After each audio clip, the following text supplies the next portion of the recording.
Okay, so here's Litchi whenever you first open it up. Switch over to waypoint mode. That will blow up your map. Zoom in, let's see where we are.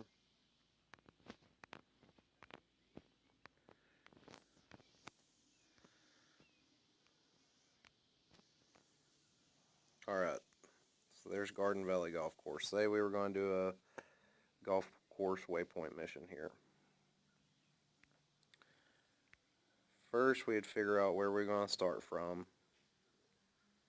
So let's say we're going to start at the parking lot. Right there. Now, what I always do is plot out my POIs first. So we'll zoom out, or actually zoom, whatever. Just look for objects, landmarks you want to check out. So let's check out that pond. Let's check out the old beach at the big lake. See what that thing is in the water. Let's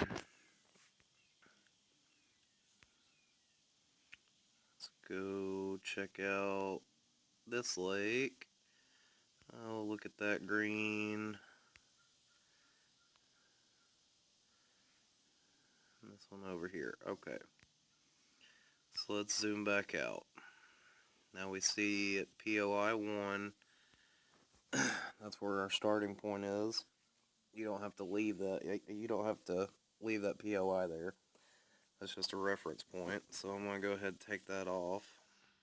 Okay. Now say we were looking at a water tower or something tall. You would click on your POI to pull up the settings, and it shows an altitude. So if your water tower's, 100 feet up in the air, you'd want to have your camera looking at it, at around 90 to 110 feet. Okay, so since this is a beach, we're going to go drop back down to the default of 2 or 3. Okay. So now we've got our POIs plotted out. My next tip would be to get your entire flight path framed up on your screen so it'll make drawing it out a lot easier. So next step, I'm going to go up here to my pencil.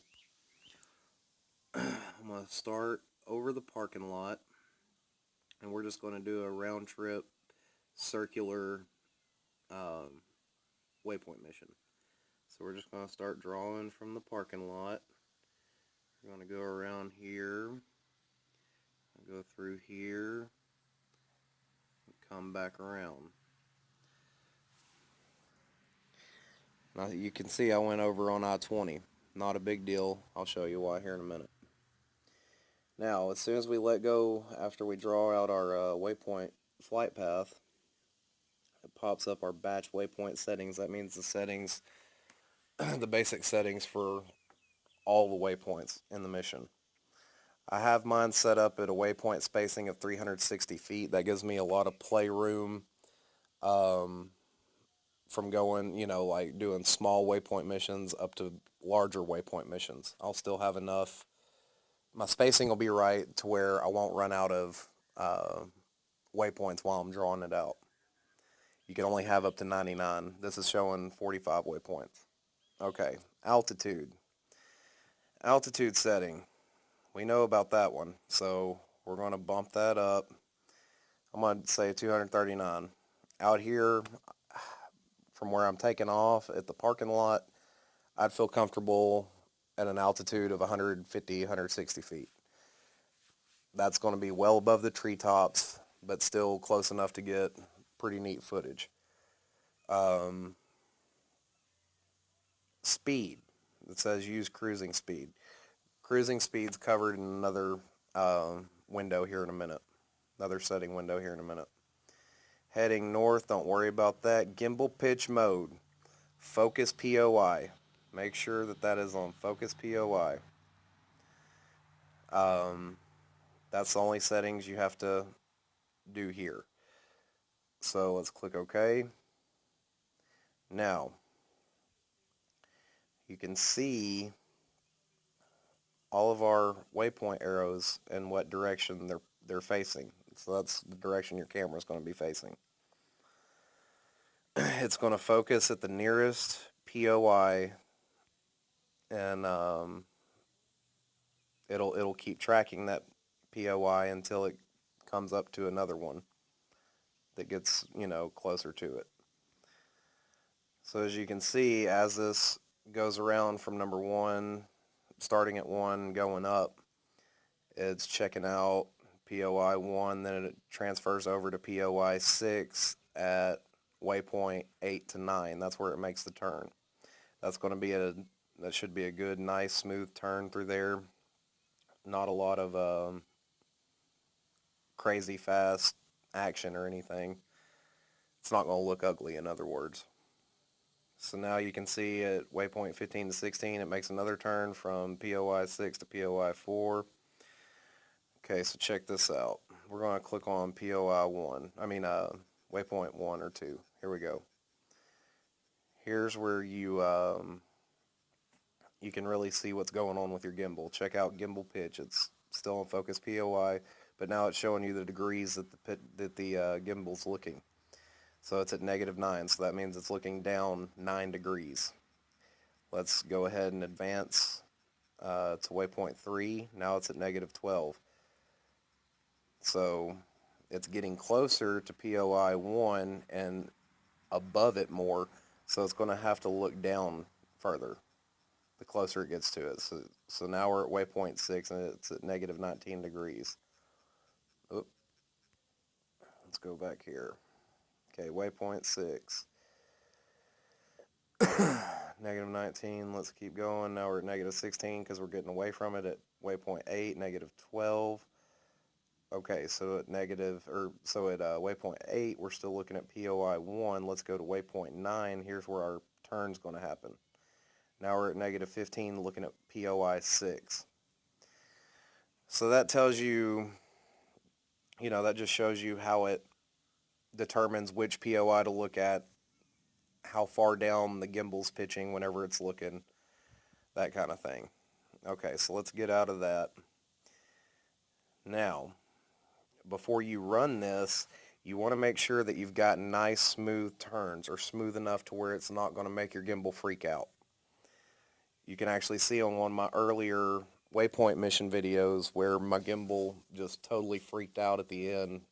I guess because I didn't have my POIs, my focus POIs set up right or something, but as long as you go through here and make sure that all your turns are nice and smooth, you can avoid stuff like that. So now let's look at this turn right here.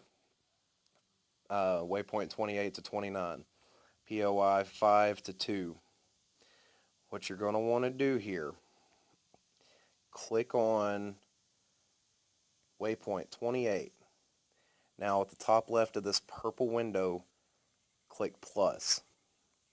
You're going to add another waypoint in between what was 28 and 29, now is 28 and 30. So now we're going to select, or actually we're going to zoom out a little. You see POI 4 over there at Butler Lake.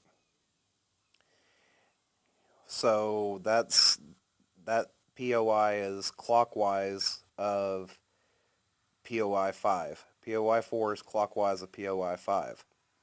As you can see, waypoint 29 is still pointing at 5. So what we're going to do, we're going to click waypoint 29, scroll down to the bottom.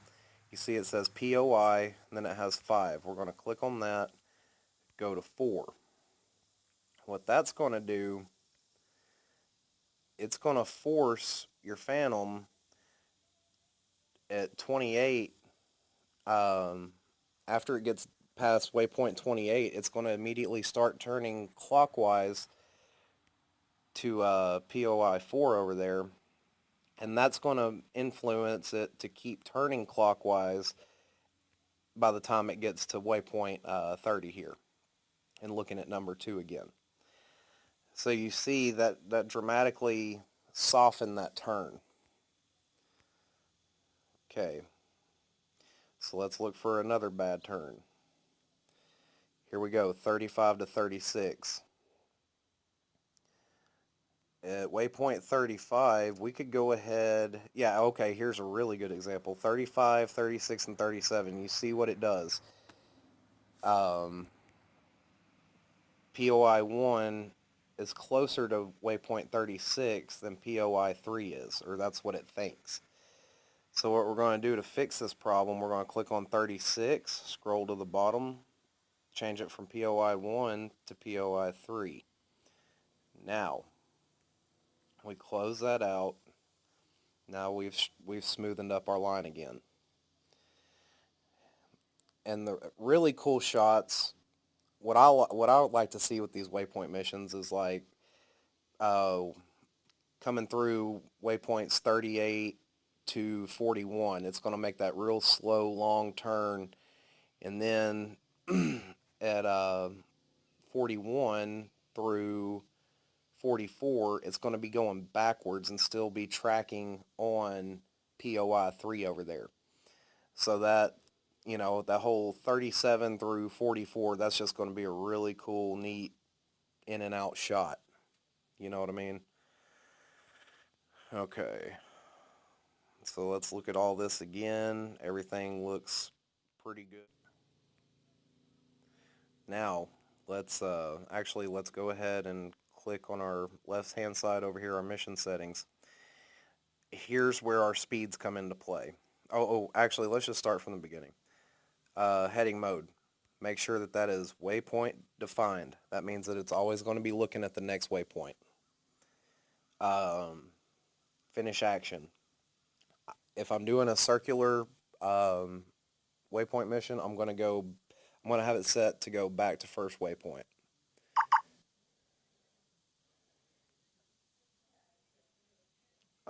Let's see, flight path mode, curve turns. Okay, cruising speed. For my waypoint missions, I like to have it between 15 miles per hour up to 25, 26 miles an hour. That way I know that my battery life's going to be good. It's not going to be overpowering itself. It's not going to be overworking the gimbal. It's just going to be a lot smoother. It's not going to be putting a lot of stress on the Phantom either. Okay, so max flight speed. I have that turned all the way up to the top.